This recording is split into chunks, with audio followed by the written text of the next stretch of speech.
Hola a todos, ¿qué tal? Esperando que estén muy bien. Vamos a ver en este video la segunda entrega del tema glomerulonefritis. En la primera entrega, recordemos, vimos las generalidades, fisiopatología y aquellas que causan síndrome nefrítico. Aquí vamos a cerrar el tema viendo las que causan síndrome nefrótico. Así que espero que te hayas relajado, que haya sido por algo de tomar y podemos ahora sí empezar con el tema. Recordemos, síndrome nefrótico, proteinuria más de 3.5 gramos al día. Eso es lo fundamental. Puede o no acompañarse de otras manifestaciones como la hiperlipidemia, los edemas, presión arterial normal o disminuida, entre otras cosas. Lo importante, la proteinuria más de 3.5. El primer ejemplo que les traje es la glomerulonefritis membranosa. Esta es la primera causa de síndrome nefrótico en el adulto no diabético. Entonces va a aparecer en adultos, varones entre 40 y 50 años de edad, y el mecanismo que subyace a esta patología es la formación de inmunocomplejos pequeños. Recordemos del video anterior. ¿Qué significa que pequeños? Significa que van a tener predilección por el subepitelio, el espacio entre el epitelio y la membrana basal. En esta enfermedad va a atacarse este segmento del glomérulo, se va a engrosar la membrana y por eso se llama membranosa, por el engrosamiento de la membrana basal. En cuanto a la causa, la glomerulonefritis membranosa puede ser primaria o secundaria. Lo más frecuente es que sea primaria, un 75%, y esta va a ser por la formación de anticuerpos anti-PLA2R, antirreceptor de la fosfolipasa A2. Esta se localiza en la membrana basal, ocasionando que si se ataca van a formarse inmunocomplejos de inmunoglobulina G, la G, que se une a este receptor y va a ocasionar un depósito granular, como lo vemos en esta membrana basal. Esto es lo más frecuente, sin embargo, también se puede presentar la misma enfermedad de manera secundaria, sobre todo a tumores de órgano sólido, sobre todo de pulmón y de próstata, infecciones por hepatitis, sobre todo virus de la hepatitis B, también puede ser por el virus hepatitis C, también algunos fármacos como las sales de oro, los AINES, pero el más frecuente el captopril, que es un IECA, recordemos eso. Y bueno, también otra causa de esta enfermedad secundaria es el lupus, porque bueno, lupus está metido en todo, no podía faltar. Como ya dijimos, aquí va a haber un depósito de IgG de manera granular, va a haber un depósito de C3, pero este C3 se va a depositar únicamente en glomérulo, es decir, su descenso no va a ser manifiesto en exámenes de sangre, no vamos a encontrar un descenso de C3, sino que este solamente va a participar en la patogenia de la enfermedad. Está bien, los valores de complemento se mantienen normales. Estos depósitos granulares tienen forma de espinas y por eso se les llama también los spikes, que son típicos de esta enfermedad. En cuanto al diagnóstico, vamos a requerir de la biopsia renal, porque el síndrome nefrótico en el adulto tiene un diagnóstico diferencial muy amplio. Entonces, para estar seguro, se hace biopsia renal siempre que se pueda y se solicitan los anticuerpos anti-PLA2R para ver si se trata de una forma primaria o si es una secundaria, pues serán otros estudios. Por ejemplo, si yo pienso que es un tumor pulmonar, pediré un ataque de tórax. Si pienso que es por hepatitis B, serología para hepatitis B y así sucesivamente. El tratamiento se hace con antiproteinúricos, es decir, IECAS o ARA2, que ya sabemos, como bloquean el eje renina-angiotensina-aldosterona, provocan un descenso del filtrado, o sea, una disminución de la presión intraglomerular y ocasionan que se fuguen menos proteínas. Recordemos que las proteínas ejercen un daño directo sobre la membrana, entonces con esto frenamos un poco el daño. También, dependiendo del paciente, vamos a asociar o no los hipolipemiantes, porque recordemos síndrome nefrótico se asocia a hiperlipidemia.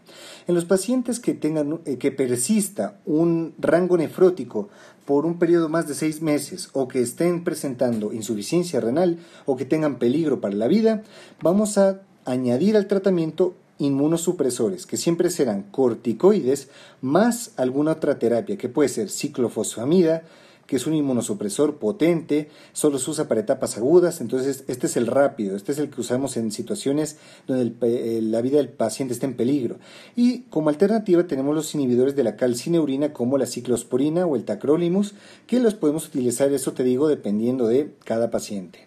Les he incluido en este video también la nefropatía diabética, no forma parte de la clasificación de glomerulonefritis, pero se parece mucho a la membranosa, así que por eso la incluyo, porque los dos son causas de síndrome nefrótico en el adulto. Entonces, y es muy frecuente esta enfermedad, así que esto considérenlo como un bonus.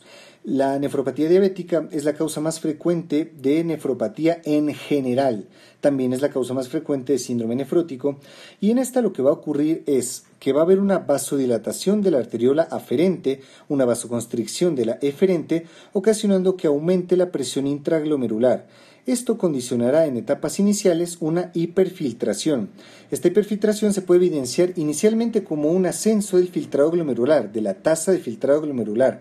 Esto uno podría poner entre comillas que es bueno, pero realmente no es bueno, porque con el tiempo esto va a progresar a filtrar más proteínas a través de la membrana. Esto es negativo. Vamos a encontrar entonces una etapa 2 de microalbuminuria intermitente. Aquí van a ver o vamos a encontrar albúmina en la orina en valores de 30 a 300, pero solamente por episodios, no siempre. En la etapa 3 va a ser una nefropatía incipiente. Esto quiere decir que la microalbuminuria se mantiene de manera permanente. Es decir, siempre que le midamos al paciente la proteinuria va a tener entre 30 y 300 en la etapa 3. En la etapa 4 tenemos la nefropatía establecida. Aquí ya tenemos albuminuria más de 300 siempre. Y esto es muy malo porque ya lo mencionamos, las proteínas ocasionan un daño directo. Entonces, siempre hay que controlar en el paciente diabético que las proteínas en orina no se eleven mucho. La 4 ya es una nefropatía establecida y la 5 ya es la insuficiencia renal grave. Aquí tenemos todo lo contrario. Aquí tenemos un filtrado aumentado, aquí ya tenemos un filtrado severamente disminuido. Así que recordemos, ¿cuándo se hace el screening de nefropatía diabética en el paciente diabético? Obviamente, al momento del diagnóstico, si es que es diabetes 2, y a los 5 años del diagnóstico, si es diabetes 1. ¿Con qué hacemos esto? Lo podemos hacer con orina de 24 horas, aunque las nuevas guías prefieren que utilicemos el cociente albúmina-creatinina. Se interpreta de la misma forma, menos de 30 a 300, más de 300, ¿de acuerdo? Menos de 30 lo normal, de 30 a 300 microalbuminuria, más de 300 macroalbuminuria, que es lo peor. El tratamiento obviamente será el de la diabetes. Últimamente se está prefiriendo el uso de los inhibidores SGLT2, por supuesto asociados a metformina, porque enlentecen la progresión a daño renal, y también obviamente antiproteinúricos para frenar el daño ocasionado por las proteínas. Después tenemos a la enfermedad por cambios mínimos.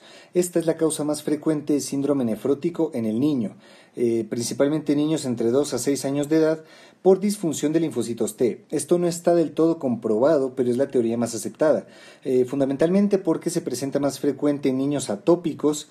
Los niños atópicos ya tienen una disfunción de las células T helper 2. También puede ser secundaria a fármacos como los AINES, secundaria a neoplasias, principalmente el linfoma de Hodgkin y también algunas infecciones. ¿Cuál es la alteración que podemos ver aquí? Si tú te fijas con detenimiento en esta imagen, no vemos absolutamente nada. Así que el nombre de la enfermedad está muy bien puesto. Cambios mínimos.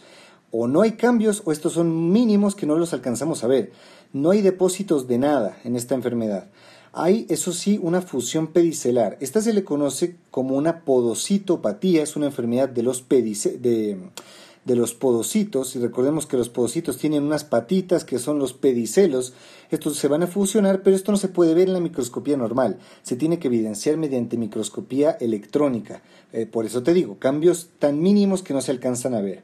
El diagnóstico es clínico. El cuadro clínico típico es el niño atópico con síndrome nefrótico que responde a corticoides, y eso es todo lo que tienes que saber de acá.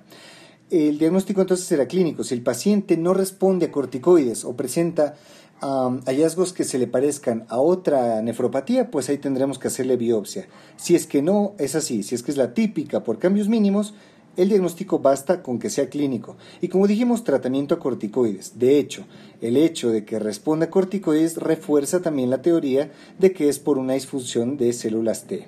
Después tenemos y fíjate bien, la glomerulosclerosis focal y segmentaria. Si te vas a tomar la molestia de aprenderte un nombre tan largo, por lo menos que esto valga la pena. Entendamos por qué se llama así. Esclerosis es un endurecimiento. De cualquier tejido se utiliza la palabra esclerosis, endurecimiento.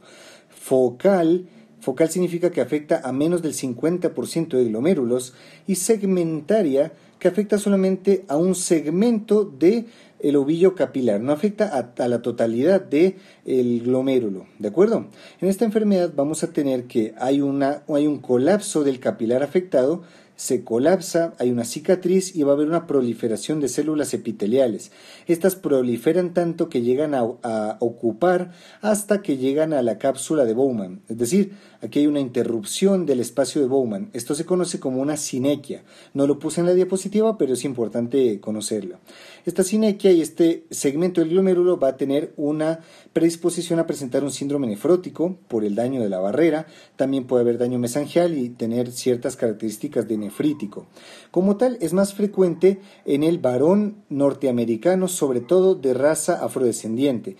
Es una enfermedad relativamente rara en el resto del mundo, pero es muy frecuente en este país.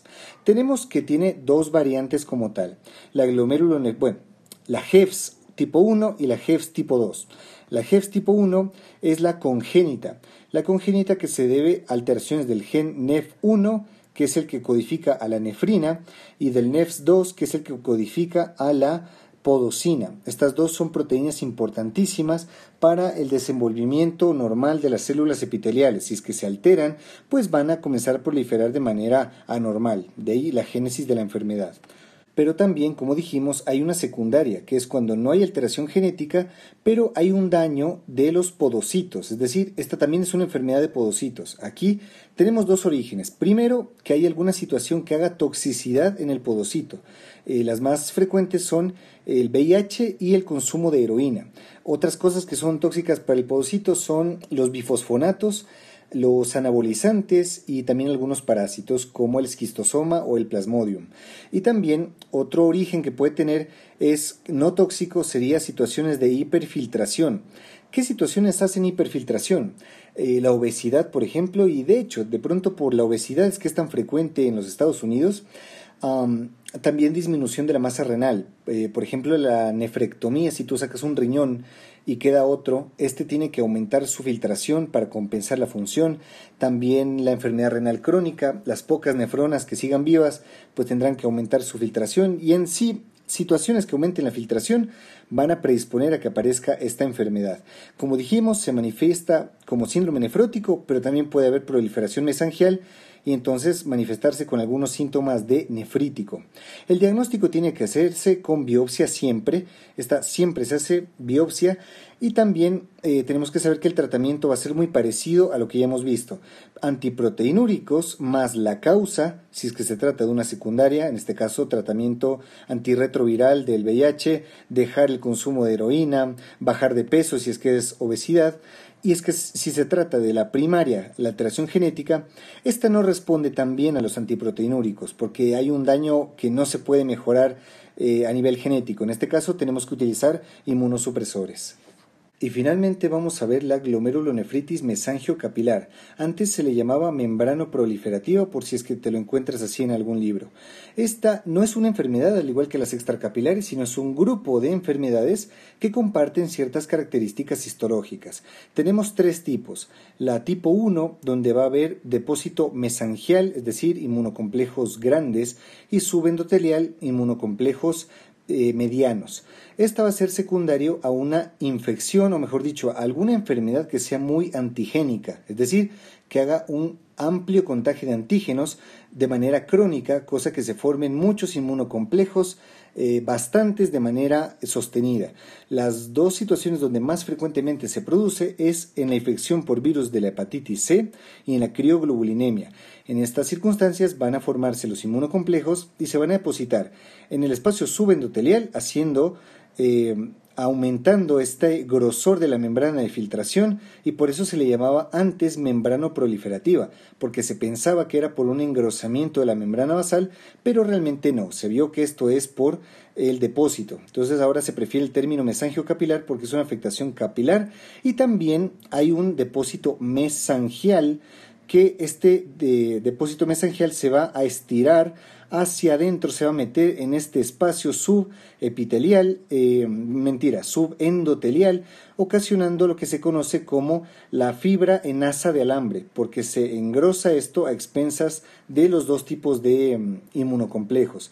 Esto no te lo tienes que saber así de memoria, la verdad, quédate con la foto de la enfermedad. Cuando pensamos en una mesangiocapilar ante un síndrome nefrótico impuro, porque no presenta todas las características del nefrótico y puede presentar características de nefrítico, en un paciente con una enfermedad crónica y que a su vez tenga hipocomplementemia por la vía clásica.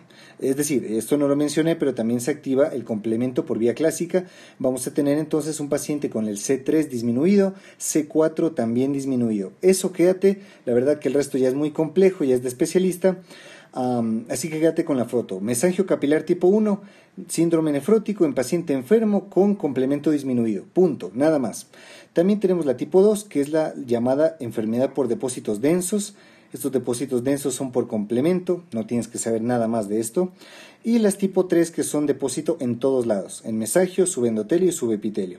La verdad que estas mesagio capilares son enfermedades de especialista, como lo digo, no vale la pena perder mucho el tiempo estudiándoselas tan a fondo, así que con que sepamos lo que dijimos ahora, ya nos basta y nos sobra.